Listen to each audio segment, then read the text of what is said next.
We're very grateful to Borough President Brewer for giving us this opportunity to bring our Teens on Broadway program to you this afternoon.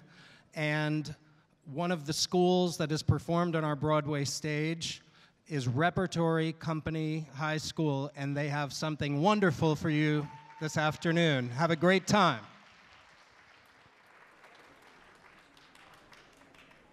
Hello. How are we today? A little quiet. I'm feeling a bit blue myself as well. Well, whenever I'm feeling this way, blue, I like to listen to my music. So, I was going through my records this morning. Yes, records. And what did I find but my favorite musical, Gable and Stein's The Drowsy Chaperone. Now, let's visualize. It's 1928. You've just arrived at the doors of the Moscow Theater, and a heavy gray sleet is falling from the sky. But you don't care, because you're going to see a Broadway show! Mr. Felsick, it would seem that the wedding's proceeding according to schedule. Fellas, please, I need more time. What do you say, partner? Should we whip up something special for Mr. Felsick? Yeah, how about a Toledo surprise? What's that?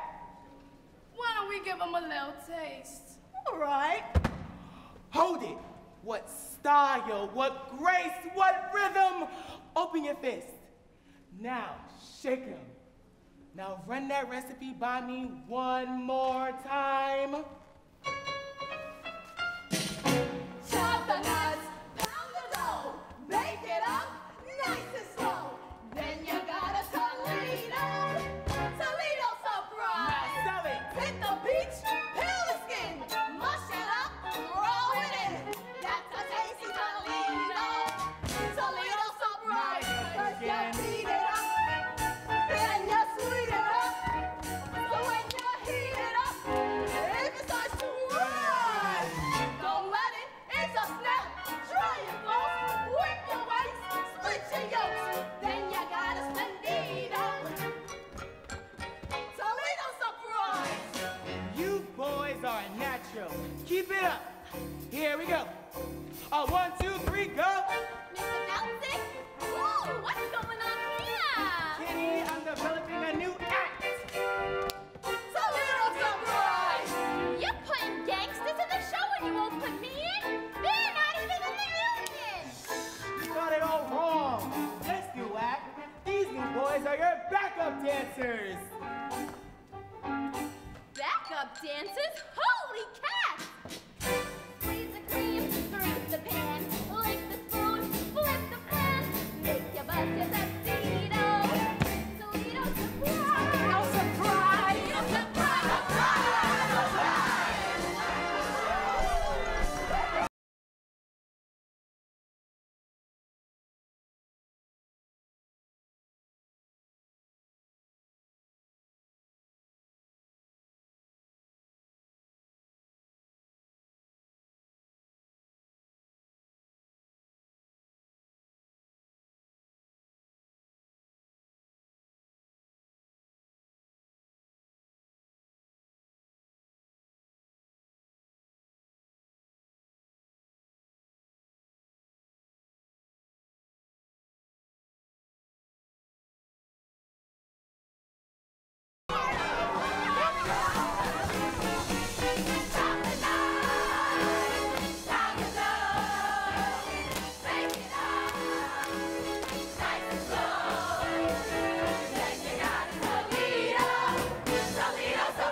Best opening to a State of the Borough I've ever seen. Good afternoon.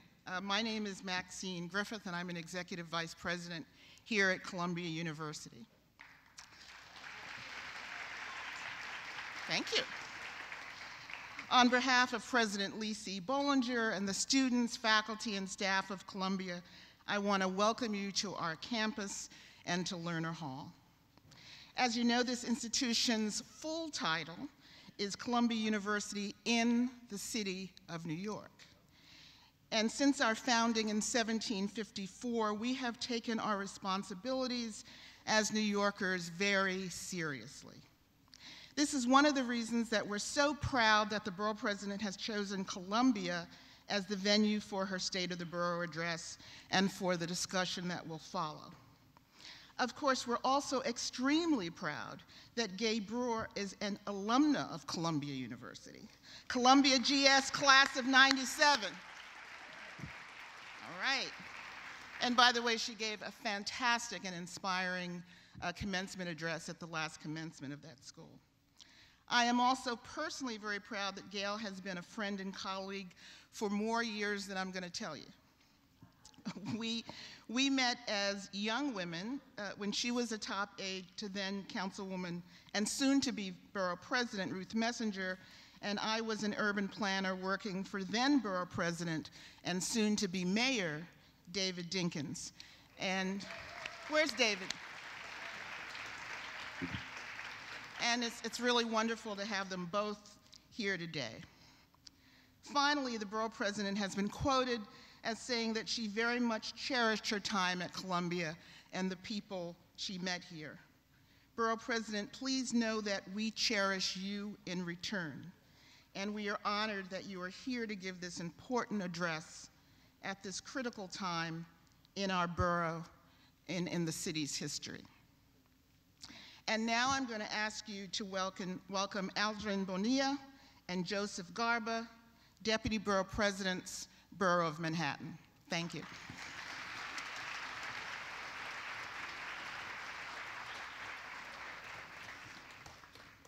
Thank you. How exciting is this, everyone, huh? Woo! Welcome, everyone, and thank you for joining Manhattan Borough President Gale A. Brewer at our first State of the Borough Forum. This will be a State of the Borough unlike any you've ever attended. I'd like to remind everyone that we will begin transmitting live at 2:30 via Manhattan Neighborhood Network. My name is Aldrin Rafael Bonilla, and I am one of 2 Deputy Borough Presidents. I'm the shorter one. The slightly taller gentleman to my left is Deputy Borough President Joe Garba, who will address you shortly. Shortly? Really? Who wrote this stuff? Before we get started, we wanted to formally recognize the many talented and dedicated community members who have volunteered on several of the community boards and the various boards and task forces that our office has a distinct honor of appointing them to. It is fitting that as we discuss the future of Manhattan, we recognize and support a key institution to participatory and representative democracy, and that is our borough's 12 hardworking community boards. It's 600 volunteer members and its district office staff that serve us all. Together they perform a critically important work, night in and night out. Actually, sometimes till midnight. Some boards say that's an early night. Debating liquor license applications, land use and zoning proposals, city service delivery and budget recommendations. And that's when they're not hearing an earful about storm drains clogged, potholes, noisy rooftop parties, rats, and our most recent quality of life nuisance, raccoons. FYI, Gale does not hold raccoons in the same category as bed bugs and rats, just so that you know. Assuming this community board leadership and chairs still want to be recognized after that, we ask that all 12 community board chairs please stand to be recognized.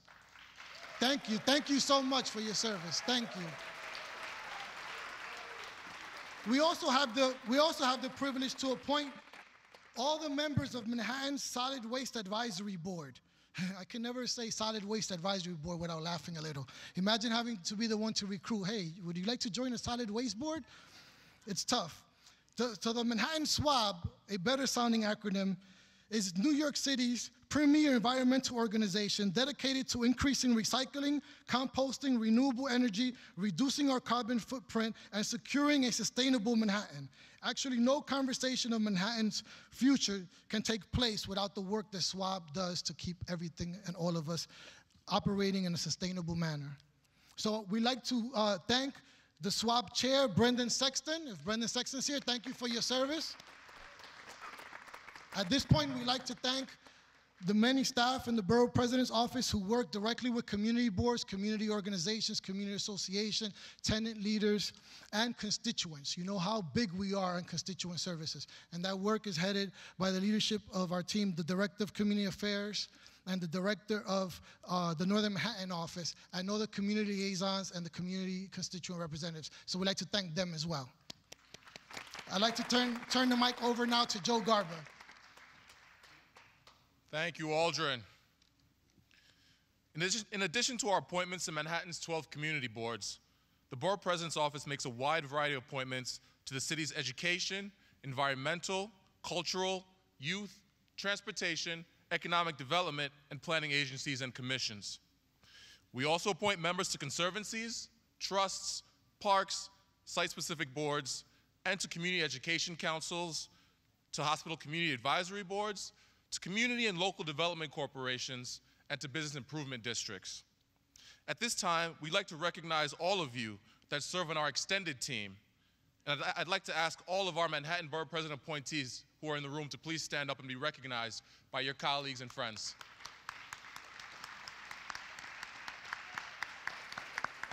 Thank you. Thank you. These men and women keep our office informed about the most pressing issues and concerns in city government and in our communities. We are very, very fortunate to have their service. And now at this time, it's honestly my pleasure to welcome a great friend and ally of Gale's who's kindly offered to offer a few words to us this afternoon. This is a public official that has fought for our needs in Washington for decades. Ladies and gentlemen, our long-serving, yet still tireless senior senator, the Honorable Chuck Schumer.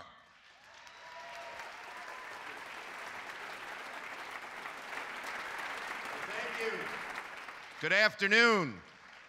It's great to be here, and it's just my honor to be here and say a few words on behalf of all of you, the Borough of Manhattan, and Gale Brewer. And I can say this, she's going to give a State of the Borough address. But I'll tell you one thing, the state of the borough is a lot better a year later after she's been in office for this year and done a great job. One of the great things about Gale is how accessible she is. I show up at a lot of places. I don't think I ever show up anywhere in Manhattan where Gale Brewer isn't. She's everywhere. She works till late at night with office appointments. She does so much. She gives out her phone number to everyone. Anyone here who doesn't have her phone number? So she's accessible. But even more important than her accessibility, which is a means to an end, she understands the problems facing our borough, which are many of the same as the problems facing our city and our country. And probably the greatest problem that we face as a country is that for 90% of America, and for a large portion of Manhattan, incomes are declining and life is harder. Now we have in this city, Gale would know if the Statue of Liberty is officially part of Manhattan. I don't know if it is. But we have in our city the beautiful lady in our harbor. And she holds a torch. And the torch symbolizes to all Americans and to most citizens of the world the American dream. And if you'd ask the average American what the American dream is, if you'd ask the average New Yorker, they wouldn't put it in fancy terms. They'd say it means if I work hard, I'll be doing better 10 years from today than I'm doing today, and my kids will be doing still better than me. When that torch begins to flicker, when people can no longer believe in that dream, we have a different city, we have a different country. So it's imperative for elected officials to try and keep that dream alive, to try and keep the middle class as middle class, and to provide ladders for those hope to gain access to the middle class. And that's what Gale has done in an amazing way, doing it in her own hands-on, modest, quiet, but persistent way. Her work in affordable housing. If we don't have affordable housing in this city, we won't have a city anymore. Plain and simple. And she's worked very hard at that. Whether it's building housing for the poor or seeing that the small amounts of middle-class housing we have left, Mitchell-Lama, Stuytown, stay that way and are not taken over by developers and only available for the very wealthy. She's helped immigrants. New York has just been the beacon for immigrants. Immigrants come to America. They want to become part of that American dream, but they need help, and there are so many barriers placed in their way. She's done an amazing job helping immigrants climb the ladder and become at home here in New York. She's helped average workers, her fights for paid leave, so that people can gain access and keep a job when they have, whether health or other types of issues. Her idea of bringing tech education and Wi-Fi to all parts of this borough, wealthy, middle class, and poor, will help people climb those ladders as well. So I just came here to say, as a United States Senator fighting for these very things in Washington, I have a great partner, you have a great partner in our outstanding Borough President, Gale Brewer. Congratulations to Gale on a great first year and many more to come. Thank you very much, everybody.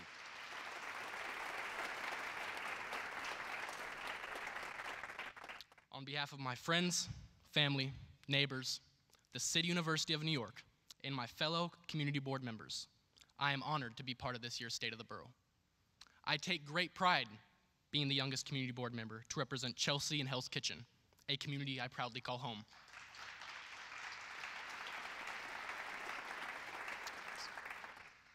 However, I don't expect the title of being the youngest for much longer, thanks to Borough President Gale Brewer. This is because of the new law signed by Governor Cuomo last August that lowers the community board membership age to 16.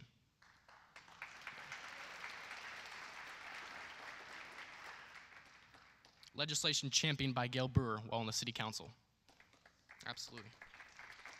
This means that 16 and 17-year-olds in all 5 boroughs can now apply to serve on their community boards. In fact, as of January 30th, over 30 Manhattan 16 and 17-year-olds applied to serve on their community boards. Absolutely. Absolutely. Borough President Brewer made an all-out push to get the word out to teens that they could make a difference. Over the past year, I have had the unique opportunity to go out alongside Borough President Gale Brewer and speak to high school youth across Manhattan. My message has been simple. We need to hold ourselves to a high standard when representing our generation, schools, and family. Borough President Brewer understands that young people are a vital part of the culture that makes New York the greatest city in the world. We contribute and we want to say in the issues involving the quality of life in our neighborhoods. We want to say because this is our future and we want to start investing in our future now. I am honored to be the one introducing her today. She is great for young people and great for Manhattan. Ladies and gentlemen, please welcome our friend and our Borough President, Gale Brewer.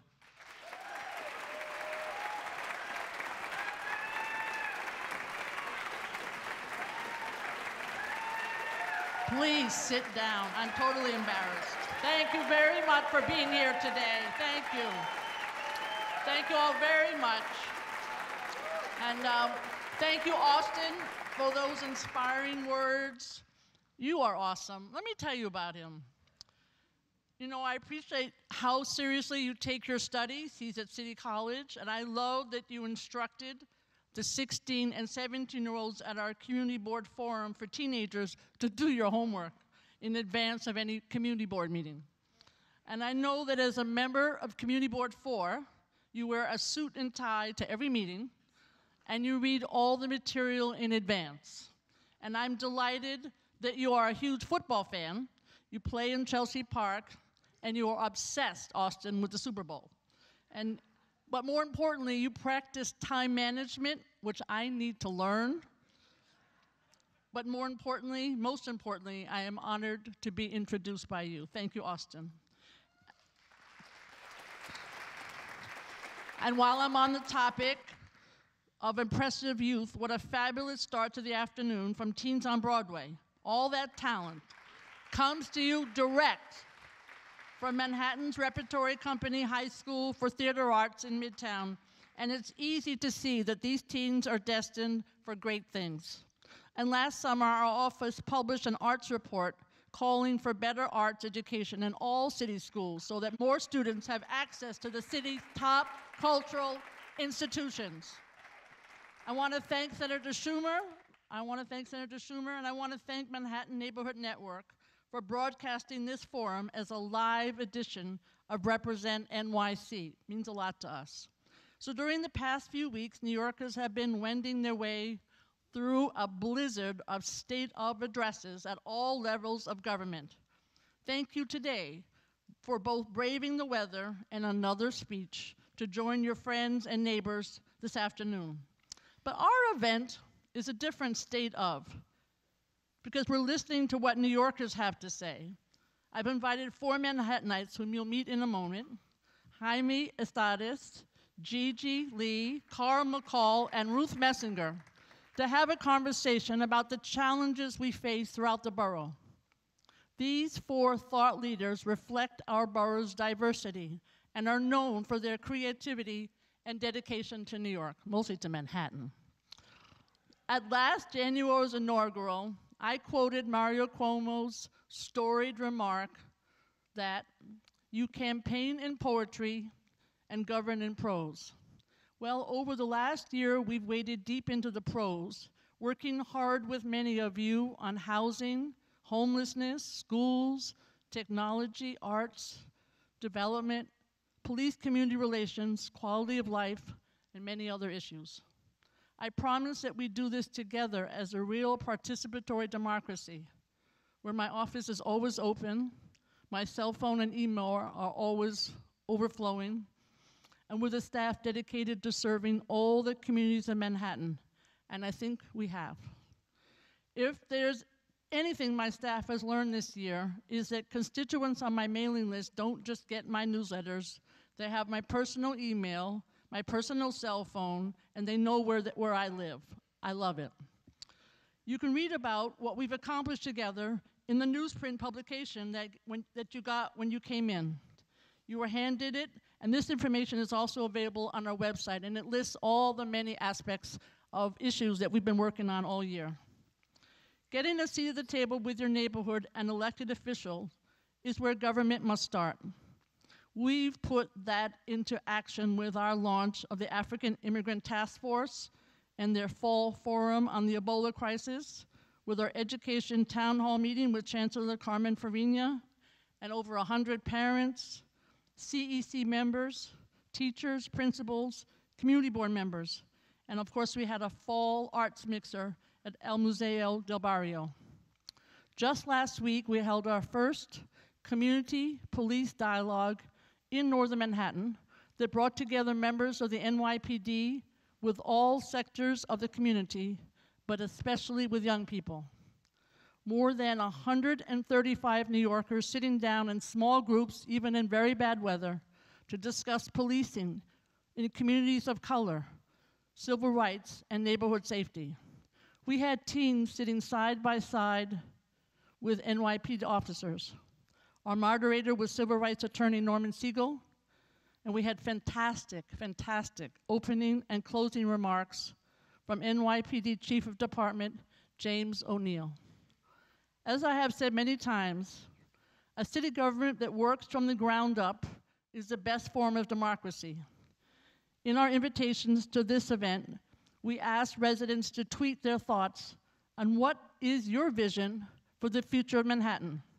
And it goes to the hashtag of SOTB 2015. Audience members and those watching the Manhattan Neighborhood Network can tweet comments, ideas, and questions that will appear on that screen.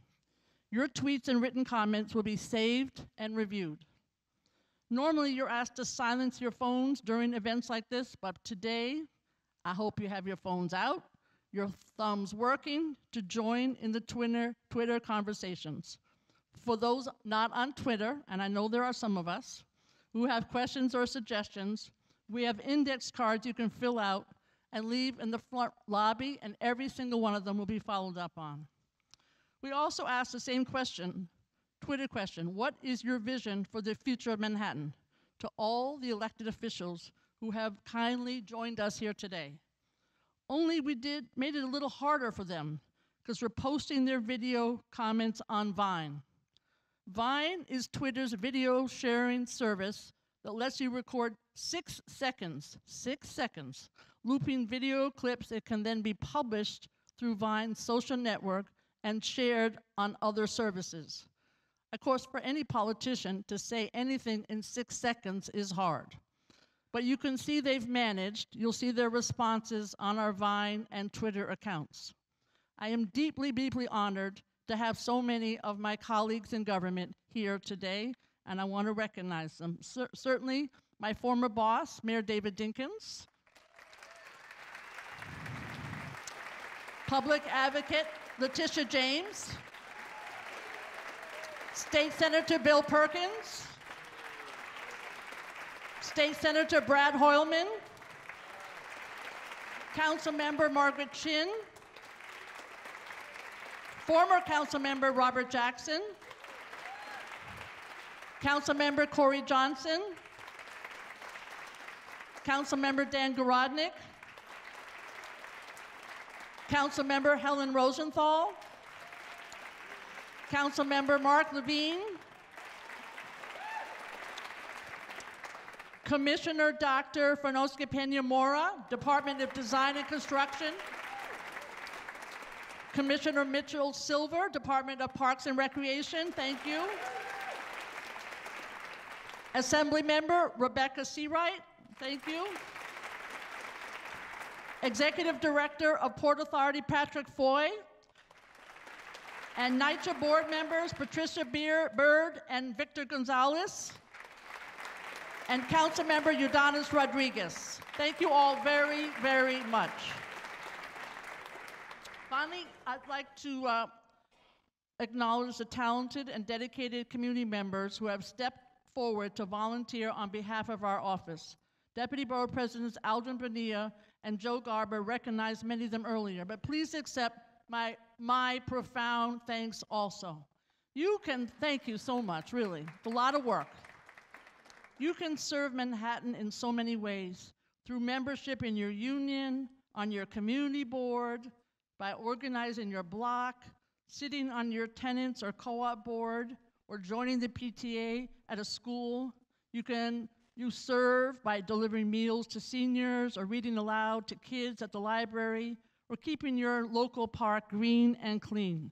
So thank each and every one of you for all you do for Manhattan.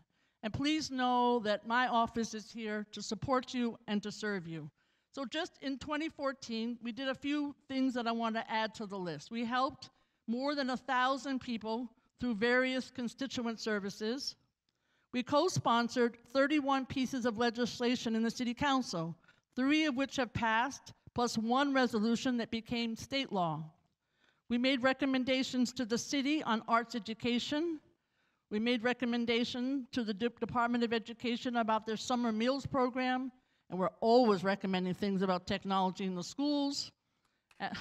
And we got to do that. And we have in the works reports on small business, on mental health in public schools, and urban farming.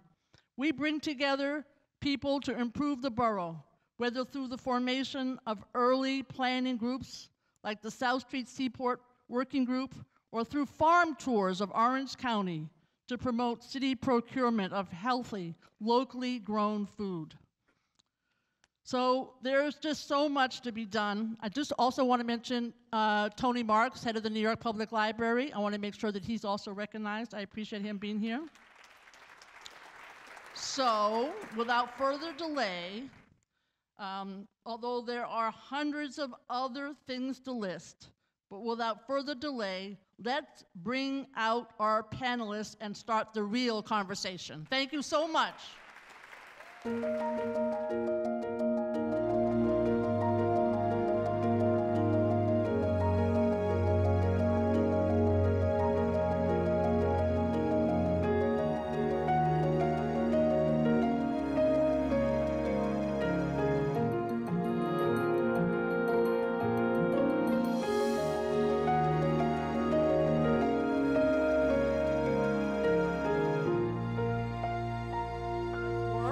for 20 years to help New York City's Latino community navigate issues relating to education and immigration and housing and many others. He is president of the Latino Leadership Institute, which works to increase Latino participation in the democratic process through training, organizing, and mobilizing leaders. He gives people the tools to build effective campaigns.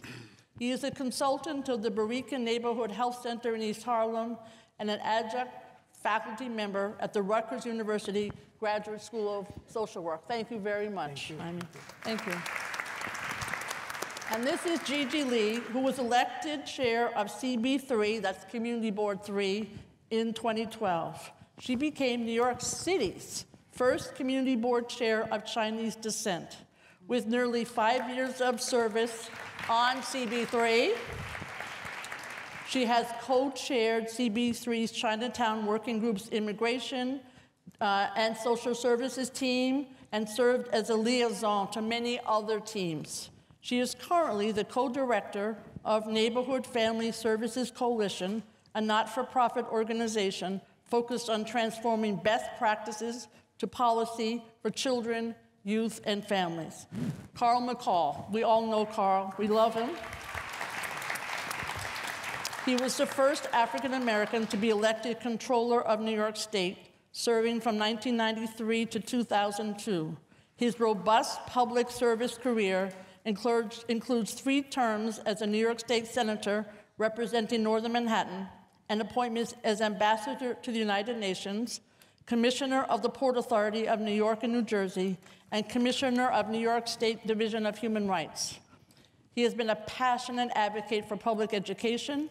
He served as president of the New York City Board of Education from 1991 to 1993, and currently chairs the State University of New York Board of Trustees.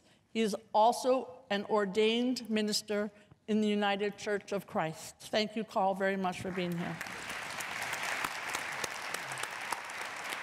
I wouldn't be here without the next panelist, Ruth Messinger. Wouldn't be here. Ruth Messinger's 20-year career in New York City government includes 2 terms as Manhattan Borough President, a role in which she made her mark as a passionate advocate for public schools and affordable housing. She was also a member of the City Council for 12 years. She's a tireless activist and social change visionary, having served on Obama administration's task force on global poverty and development. And she's a leading voice for the rights of women and the LGBT communities. She is president of the American Jewish World Service, an international human rights organization, and sits on the State Department's Religion and Foreign Policy Working Group. I wouldn't be here, and we also teach at Hunter together. Can you imagine the 2 of us with the students? So I want to just mention that we want to be clear that we are all part of the 2015 State of the Borough Forum, and it's a special live edition of Represent NYC, a Manhattan Neighborhood Network. So let's start with the questions. So I'm going to start with Ruth, of course. And the question is going to be in the Times. Yesterday, there was an affordable housing editorial, very supportive of the mayor's affordable housing plan. And then today on the front page of the Times is a big front page story about the condoization of Manhattan. So I know we're all very concerned about our neighborhoods. So how do you think in the borough in Manhattan in particular, where the mayor has announced a mandatory inclusionary housing initiative, how should that be rolled out? We'll hear particularly it's going to be rolled out in East Harlem, but given the fact that people are concerned about their neighborhoods, concerned about condos, but we also need affordable housing. How are we going to address this problem in our borough of Manhattan? Well, thank you, Gail. First of all, thank you all. This is a great panel. I don't know what Carl's thinking was, but I wasn't an elected official so long ago, a while ago, but not that long ago. And, all of the graphics and the tweeting and the social media is like overwhelming. You have to be ready to ask questions from about 1 million Manhattanites. We'll try. They can't hear you. Well, that's a technician's problem. But I'm happy to say I know nothing about it. I was being impressed with the ways in which social media have opened up the possibilities for dialogue beyond what we do on street corners, which is something we managed to do in Manhattan. I want to say particular thanks to the sign language interpreter.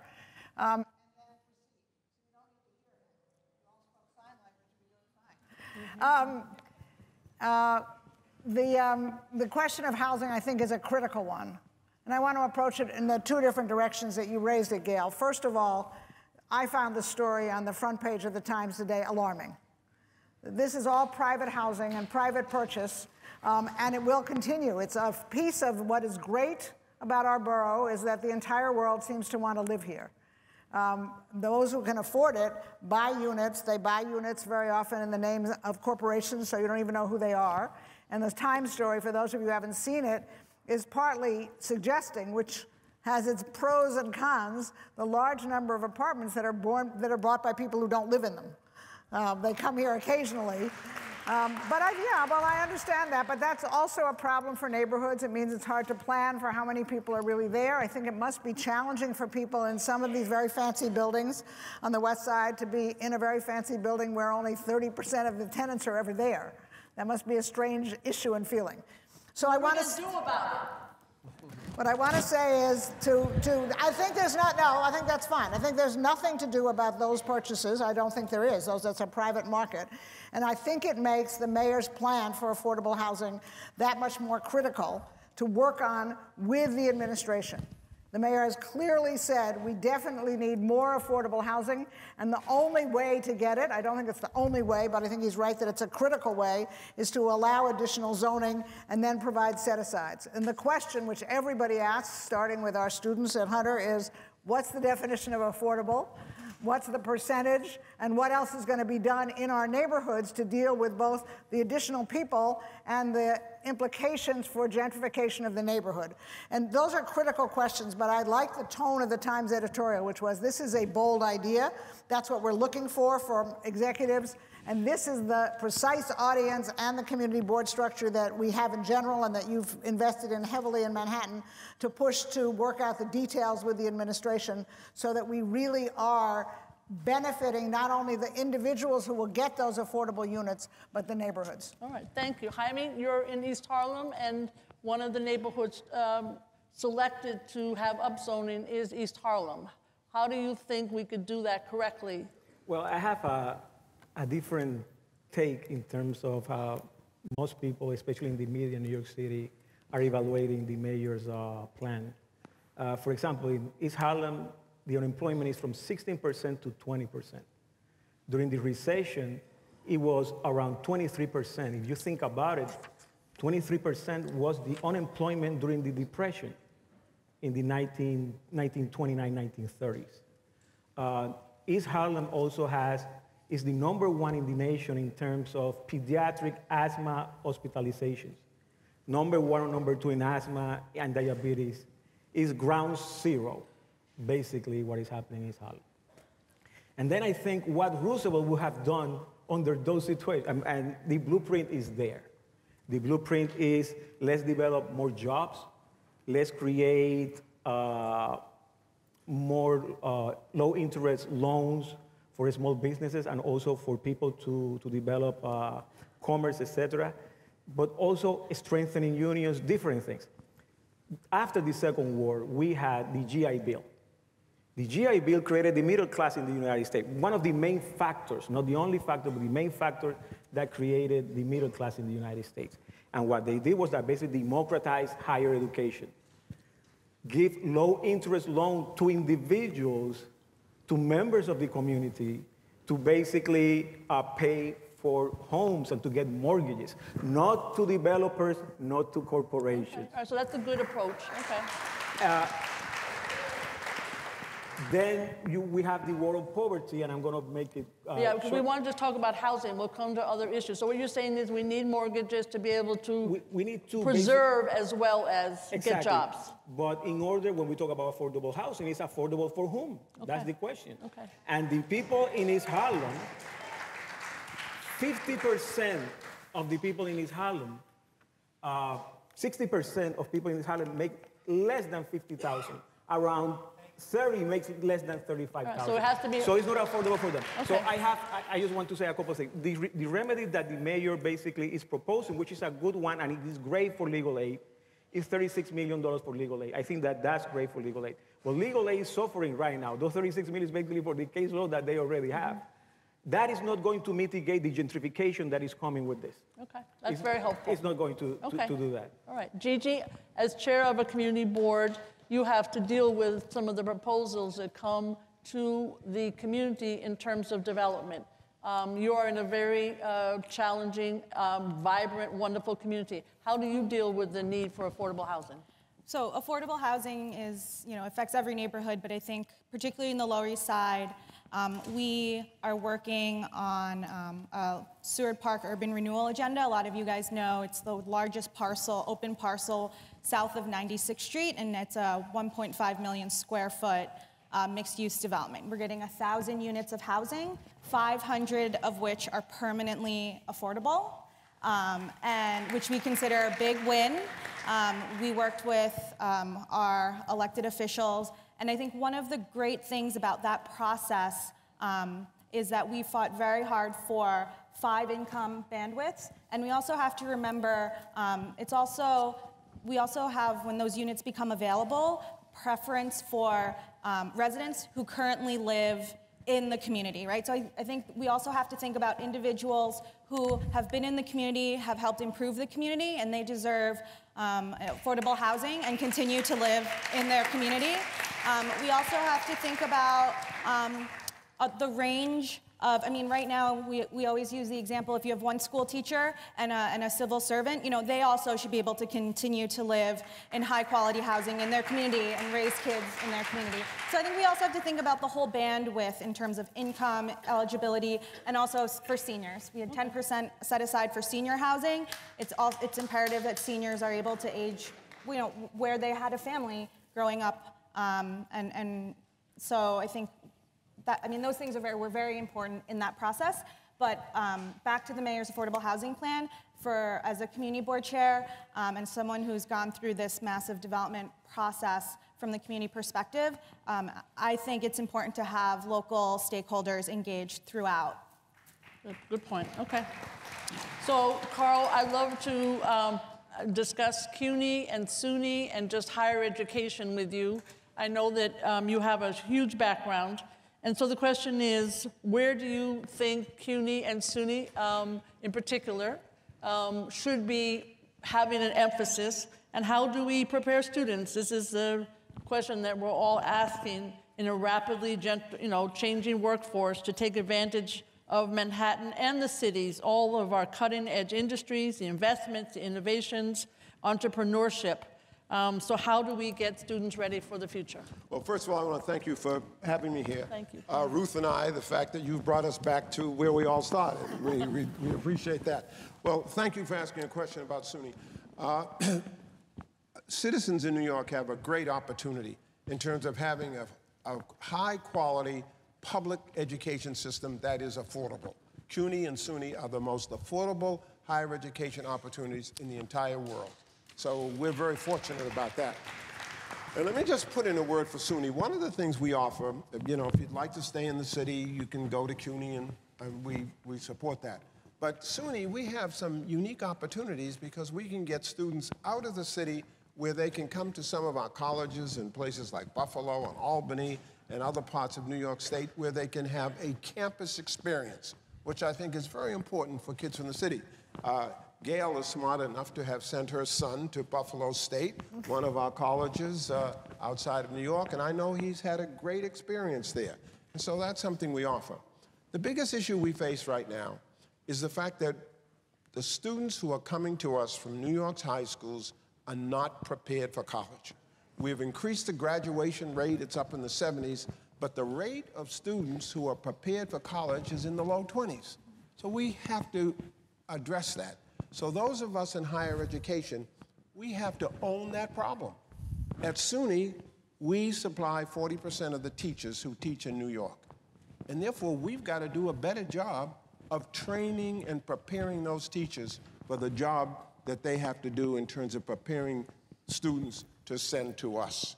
And so we're working on that, and we need your help, we need your participation.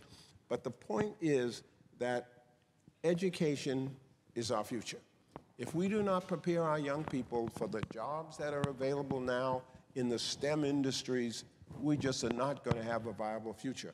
So what we're doing at SUNY is we're making sure that every student going forward has an internship or cooperative experience where while they are in school, they will work with a community group, they will work with a business, they will work in the world in which to which we're preparing them. And I think that so far has shown great dividends in terms of having students understand and what they need to be able to go into the world of work, into this global economy and succeed. So we have a lot of work to do, and we really hope you will continue to support these great affordable institutions and help us particularly as we try to address the problem, working with our public school systems of preparing students. Right now, for instance, at the State University, we are spending $80 million a year on remediation. That is, teaching children, students who come to us, teaching them the things they should have learned in high school. But we take the position, if a student graduates from a high school in New York, and that student is not prepared for college, that's not the student's fault.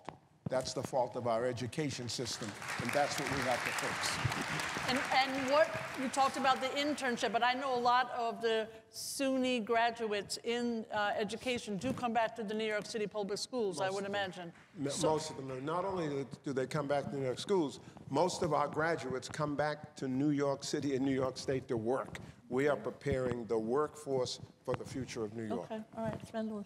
Along those lines, obviously, to the credit of the governor, there is a bond act that passed with money in it for technology in the schools and also to do other infrastructure education. I'm wondering if we had our druthers, and I'm sure we all have ideas about this, there's over it's $783 million to New York City schools, but around 385, 400 going for technology. And I'm just wondering, in maybe Carl's experience or Ruth or anybody, to talk about how technology in the schools could be better utilized. Ruth, you might have some ideas from international travel.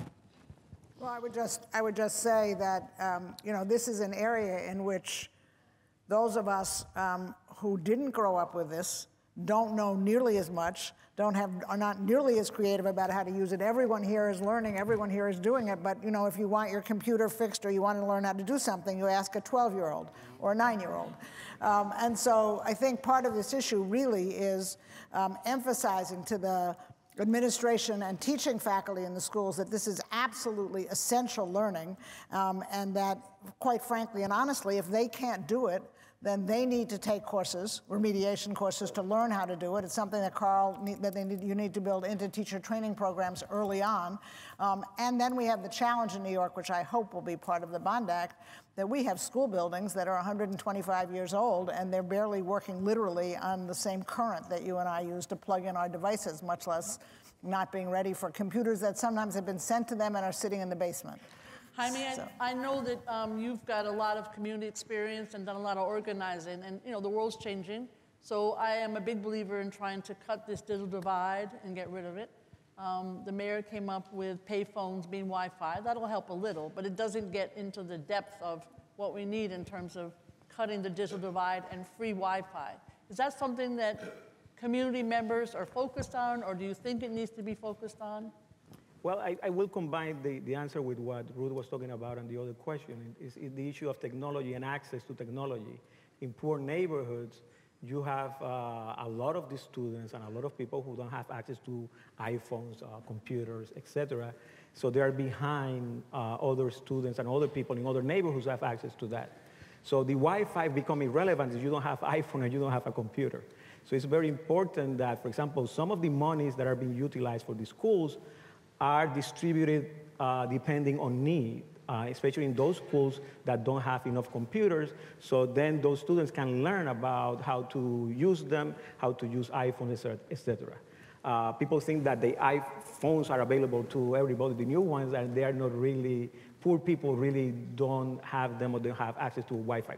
So I think the Wi-Fi should be free. It should be available to everybody. The issue is who has the devices, who owns the devices, who can buy the devices that will give you access to Wi-Fi. Yeah. I think that's the main question. Yeah, I just wanted to add that one of the things that we learned in our community is that a lot of residents who don't have home computers or who don't have Wi-Fi use the public libraries. Absolutely. Right? And the public libraries have become, have been cut over time, but that there are lines for the computers, and it's every 15 minutes. And so thinking about how to educate utilizing technology in public spaces that already exist and that are already hubs for communities just throughout the borough is something that I think it's tied into this technology conversation. Right. Tony Marks, head of the New York Public Library, will thank you for that comment. You're welcome. I also want to talk about the environment and our planet. I mean, I really had a wonderful time trying to get the city of New York, which Ruth and I have discovered is the #1 purchaser of local sourced, #1 purchaser of food after the Department of Defense. We need to buy locally from the state of New York and the farmers. That's one way to help with our planet. And we're working hard on that, and the agencies are working with us. But also, we are not great recyclers, and we're not great composters. So I'm just wondering if we could talk a little bit about how we could do more recycling or how we could do more composting. And now, Gigi, you have a lot of gardens and people who do composting in the Lower East Side. Is that something that could be expanded? Yes, so in one of the resiliency efforts throughout the East Coast Resiliency Project because of Hurricane Superstorm Sandy is an investment in a new wetlands as part of the Lower East Side Ecology Center, which is where a lot of the composting goes. And I learned this yesterday. You add sawdust, they have them in piles, and it's this whole process. But I think we need to think ahead and think more. I mean, this is Manhattan in New York City. Like we can make composting cool and make it happen. So that is part of it. We also have a lot of community gardens that participate in that effort. But the other thing is tying in the educational component is that a lot of parents and a lot of families say they learn about recycling and composting because it's what their kids are taught in school.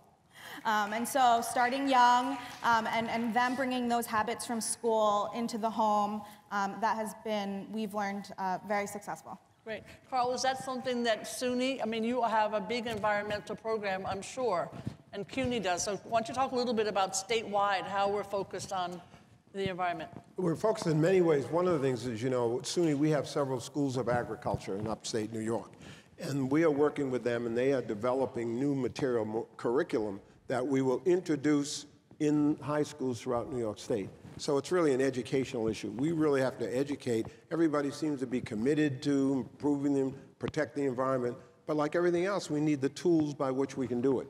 And I think by really infusing those kinds of programs into our high schools and even below high schools, I think that we will have an educated group of people who are not only committed, but educated and trained to really do the things that they need to do in their own neighborhoods to protect the environment. Ruth saves the environment because she rides her bicycle everywhere, just so you know. But Ruth, what do you suggest, maybe, again, looking at some international models of how the borough of Manhattan could do more recycling and could do more composting? Well, I want to say that I think that the work you're doing with city agencies, quite seriously, is just extraordinary. With all due respect to everyone in this auditorium, I didn't know, it's not Gale and I found out. Gale told me the city of New York is the second largest purchaser of food next to the Department of Defense of any public agency at any level of government. And then she told me that the applesauce that's served in the New York City public schools is bought on contract from China. We've got apples. So Carl's got, the state of New York is growing apples. Anyway, so this really needs to be unpacked. And your question is pertinent, Gale, only because this is precisely an experience we have internationally.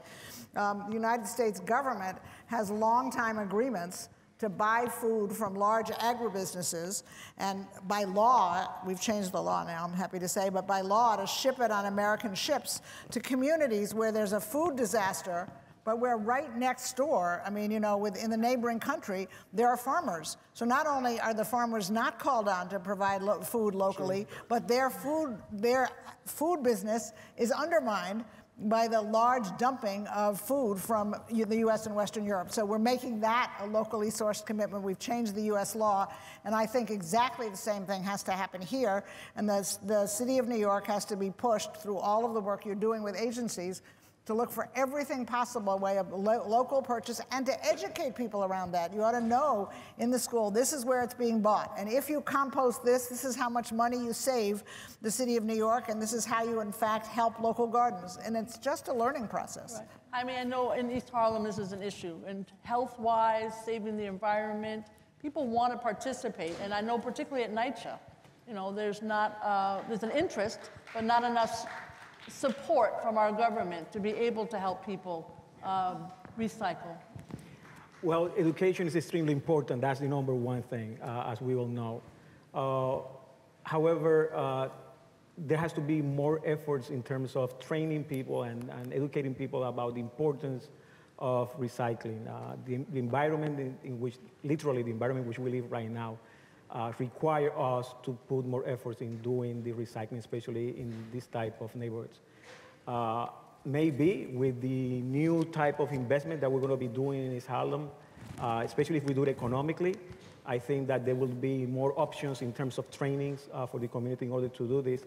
But I don't think that at this point, poor communities in general in New York City are not engaging in this type of behavior, because there are so many issues that poor communities have as a priority in order to survive economically in terms of paying rent instead of finding jobs. And recycling, unfortunately, is usually at the end of the list. It's easier for other communities in which all the material needs are being satisfied to think about recycling. But it's not the same for poor communities in order to think about recycling. We have to work on mold, and we have to work on other issues that are health-related, too. Well, number one, asthma, for example. One of the things that we need to start working is a lot of training in terms of how to get rid of the pest infections, especially in NYCHA. I mean, more effort has to be done in terms of that. Yeah. The other issue is we did have an excellent forum in Washington Heights with Council Members Levine and Council Member Rodriguez also attended on community police relations. And I have to say, having tables, this was Deputy Borough President Aldrin Bonilla's idea. You have tables of discussion, so it wasn't a microphone situation. And people really exchanged ideas for an hour. But I am wondering, starting with you, Gigi, you have a large immigrant community. How do you think the police community relations could be improved? What came out of this discussion was we would like to see more police on the beat, and we'd like to have more dialogue. But you may have other ideas. Yes, I think something that's very important is cultural competency, communication, having police officers that speak the language, understand the culture of the neighborhoods that they are patrolling.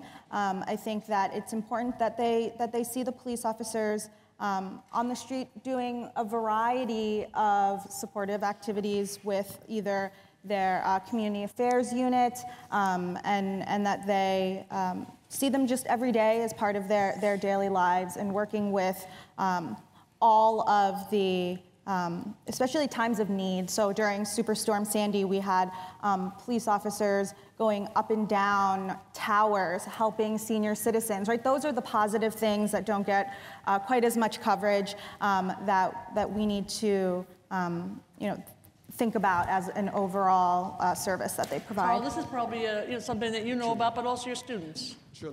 Well, first of all, I think that sometimes a crisis really brings us to a point where we address fundamental problems. I think the crisis we've had in this city, in fact, around the country about police community relations, is now at the point where we're having some very useful conversations about how we go forward. And I want to commend the mayor in terms of the position he's taken, and that helps. Of course, the mayor has a very big asset in this, a guy named Pat Lynch, that really helps us understand this situation very clearly. And what we're really talking about is how do we train our police officers, how do we get them to understand that in terms of protecting us, they also have to respect us. And that's what we're trying to do. And I think I have participated in some conversations, as many of you have, and I think that people are really beginning to sit around a table and try to find some solutions.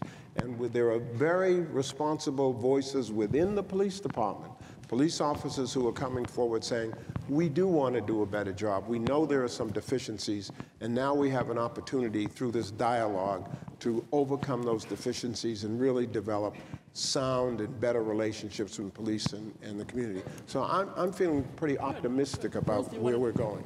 I was just going to add, because it is so obvious, but all of that training is important. The dialogues are amazing, but we need a police department that recognizes skilled community relations as a basis for reward and promotion. You can't just say, this is what you do, this is what we want you to do, but your career future is actually based on something else. There's no reason why that can't be, as it were, both a track in the police department and a basis for performance evaluation. And there's just a short story there, take 1 minute. We did this 30 years ago with the bus drivers who were suddenly ordered to deal with people who needed wheelchair access. It was an incredible challenge and complexity, and to be honest with you, they didn't do it. And we went to the union and the Department of Transportation, the bus department, and said, you need to reward the drivers who do this, and it changed overnight. I mean, they are literally, all of these people are city workers with huge burdens and huge responsibilities, and if you want them to do something new and to do something well, you make it a part of the basis on which they are evaluated and promoted. Thank you. Jaime? Well, the police community relations basically is based on policy. One thing that can improve the relationship between the community and the police is to stop the broken windows policy. That is critical. Right now, people are being arrested for minor things, like smoking in front of a store, in front of a bodega, and that has repercussions in the community when they see these things happening. I think that we need to diversify the police department by including more people of color, minorities in the police department. I like the old idea of the midnight basketball that was created many years ago. It's happening again. The district attorney's office is happening. Things like that, but it comes back to policy. If the police department is required to stop people in the street for minor things, it creates tension between the community and the police. So that policy has to be eliminated in order to improve. Right. This is for me. We need how do we make Manhattan more age-friendly? And some of it is thinking about buses, and sometimes you hear buses don't have this route anymore because there aren't enough people on it. Well, you have to make the bus route in order for the people to go on it, right? Sure. So I'm very upset when I hear that statement. But Ruth, why don't I start with you about age-friendly New York? How should Manhattan be more age-friendly? Well, I think you probably named it. A big piece of it is people's ability to get around, it's mobility. It's a small issue, and I know it's not going to happen quickly, but elderly people who are committed to being able to go outside and walk cannot move when there's snow.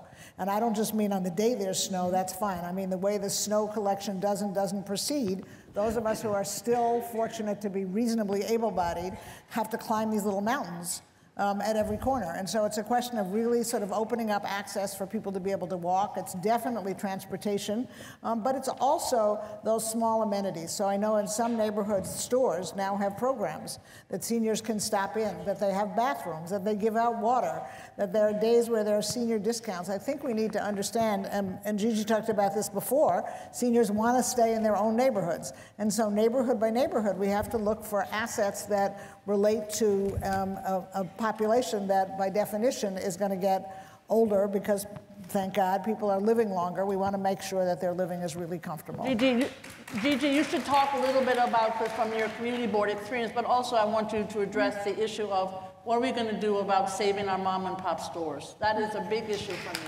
Yes. Yes. The one thing I wanted to add to the last comment on the aging is about options. I think with the senior and aging population, much like every population, there's a wide spectrum of ability based on as we age gracefully, right? So the needs of a 65-year-old individual and the needs of an 85 are different, so it's all about having options. So having senior centers aging in place, being able to retrofit apartments so that they're more safe, so just looking at the whole spectrum. But about saving our mom and pop stores.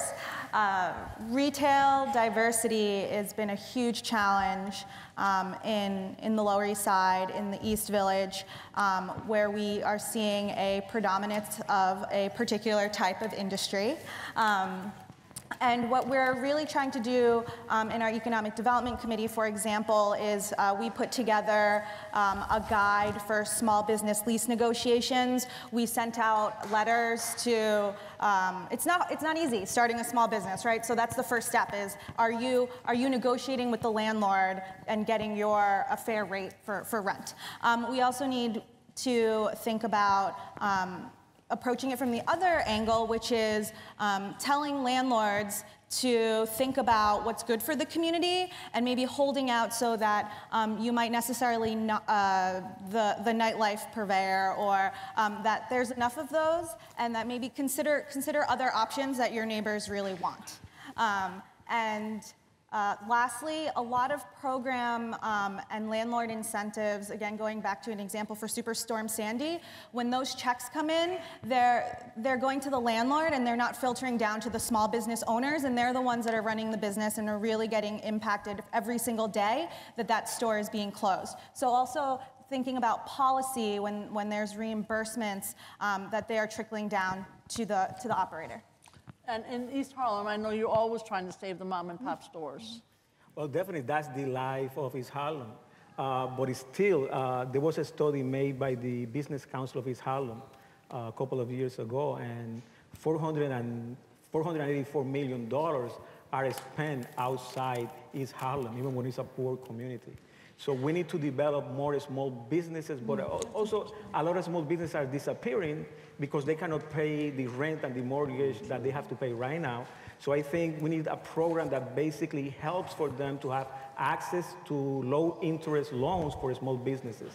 So Carl, you're working on entrepreneurs also, right? You're working on entrepreneurs in terms of students. That's something that really does help small business. It does help small business because what we do is that because we let our students have internships, they learn about the business community, they learn about the best practices in terms of how you operate a business.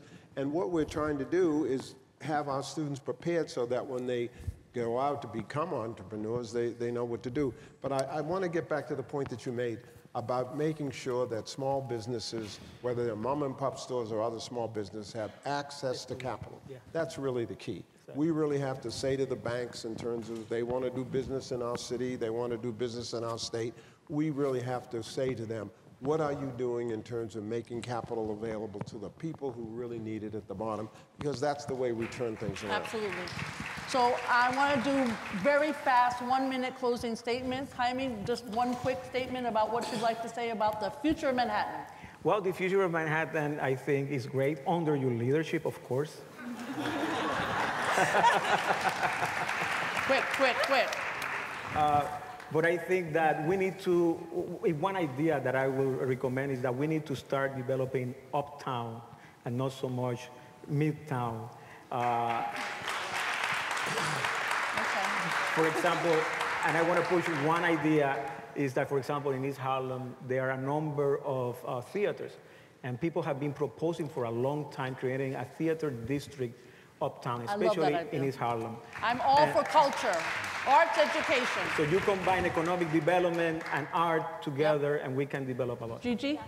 I'd like to see an increase in participation in community boards, something that we are doing, just demystifying the process, what that means, how you apply. I know it's available online for the very first time.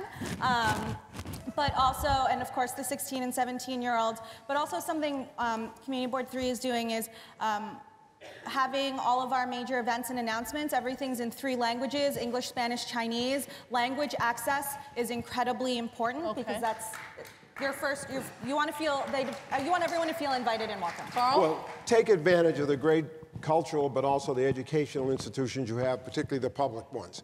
We've got City College here, we've got Hunter College here, of course SUNY, I've got to mention FIT, of course I've got to put in a word for them, being in Manhattan. Take advantage of these institutions because they have programs not only for students, but programs for the community, programs for senior citizens. Take advantage of the great educational institutions that we have in Manhattan. Thank you. Ruth? I think, Gail, it's what you're doing. It's bringing people together. It's bringing people to talk to local precincts. It's making sure that everyone who lives in Manhattan knows just how diverse by race and nationality and immigrant status and income this borough is before we get to the rest of the city, and have people engage and enjoy that in their neighborhoods and figure out how we can make it so that everybody comes along as people have. Thank you, and I would like to thank all 4 panelists. But fantastic.